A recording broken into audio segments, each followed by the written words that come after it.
السلام علیکم ورحمۃ اللہ وبرکاتہ۔ بسم اللہ الرحمن الرحیم۔ گزشتہ قسط 5 کا آخری مکالمے کو دیکھ لیں۔ پہلے 9:30 بجے میرے نام کی آواز لگی اور عدالت میں داخل ہو گیا۔ میرے پیچھے سونی اور اس کے چچا کی بیٹی بھی داخل ہو گئی۔ عدالت لگ چکی تھی، کیس سنا جانے لگا۔ اب ہم قسط 6 پڑھیں گے۔ کیس کی شروعات ہی کچھ غلط ہوئی کہ میرا وکیل پیش بھی نہیں ہوا۔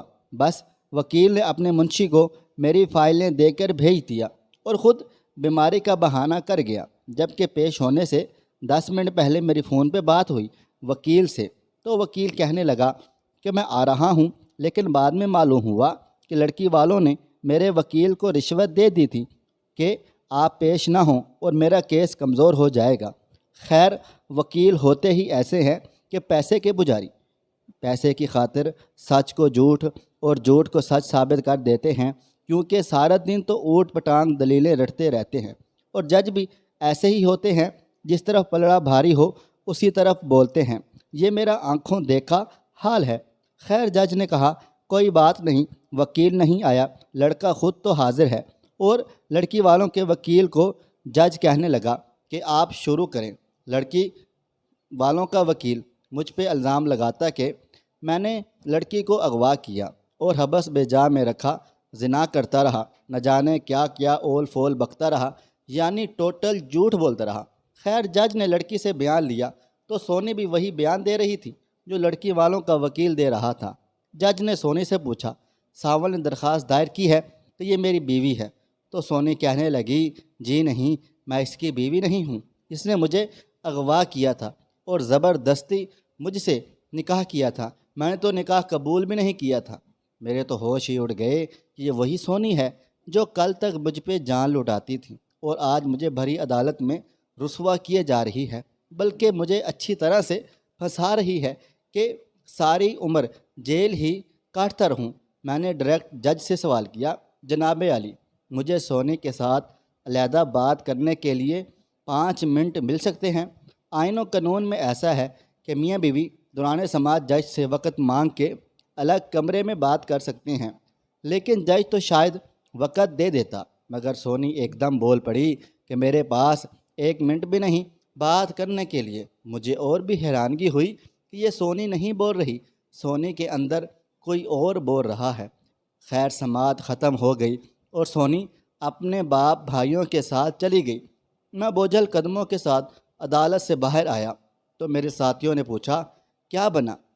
میں نے کہا، لڑکی میرے خلاف بول گئی، آپ کا بہت شکریہ، آپ چلے جائیں۔ دوست چلے گئے، میں بوجھل قدموں کے ساتھ داتا دربار پہ گیا، پھر نیازی اڈے سے کوچ میں بیٹھ کر اپنے سٹی چشتیاں چلا گیا۔ اپنے سٹی کی غلہ منڈی سے سونڈی مار زہر کی بوتل لے لی اور میں اپنے گھر واپس آ گیا۔ گھر والوں کو بتایا کہ اب آپ خوش ہیں، لڑکی میرے خلاف بول گئی، اب میں آپ سب کو خوش کر دوں گا، بس چند منٹ مجھ سے باتیں کر لو، سبھی پھر میں یہ دنیا چھوڑ جاؤں گا ہمیشہ ہمیشہ کے لیے۔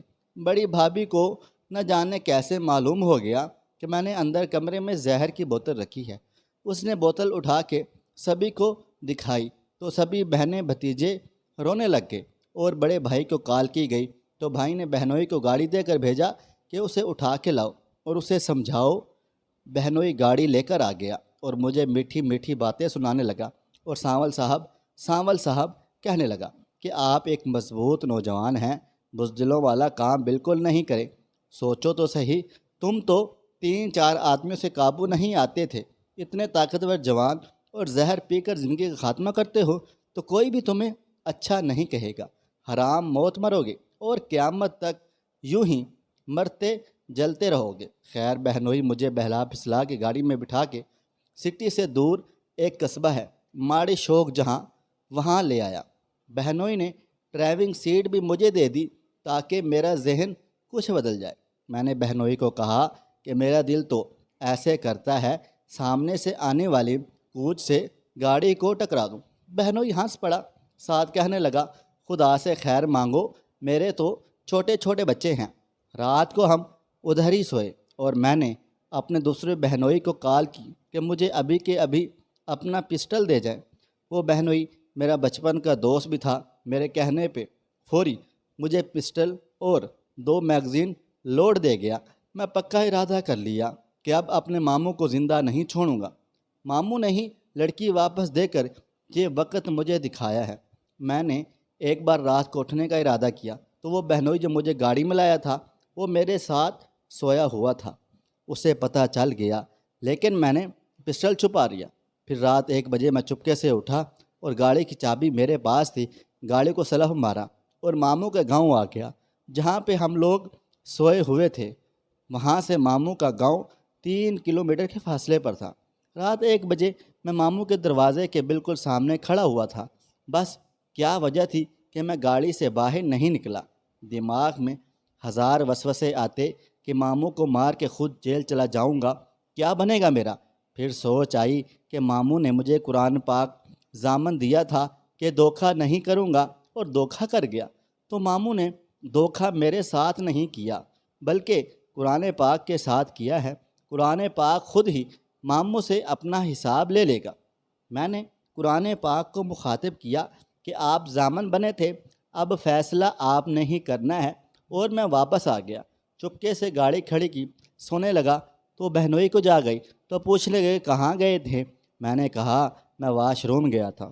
صبح کو بڑا بھائی بھی وہاں آ گیا اور میٹھے لہجے میں سمجھانے لگا کہ واپس دبئی چلے جاؤ تو تمہارے لیے بہت زیادہ بہتر ہے، کیونکہ اب لڑکی تمہارے خلاف بول گئی ہے اور تمہارے اوپر FIR ہو جائے گی۔ بہتر یہی ہے کہ جلدی سے نکل جاؤ۔ میں اور بہنوئی اپنی اسی گاڑی میں بیٹھے اور سیدھے بہاول نگر سٹی گئے۔ ٹریول ایجنسی سے پتہ کیا لاہور سے دبئی ارجنٹ ٹکٹ مل جائے گی۔ اس نے چیک کیا تو کہا نہیں، لاہور سے تو نہیں، البتہ کراچی سے آج شام 7 بجے کی فلائٹ ہے دبئی کے لیے۔ ایسا کرو کہ آپ کو وائے سے ٹکٹ کر دیتا ہوں، شام 5 بجے لاہور کی فلائٹ سے کراچی چلے جاؤ اور شام 7 والی فلائٹ سے کراچی سے دبئی چلے جانا۔ میں نے کہا ٹھیک ہے، ٹکٹ کر دیں۔ ٹکٹ لے کر سیدھے لاہور آ گئے۔ بہنوئی میرے ساتھ تھا۔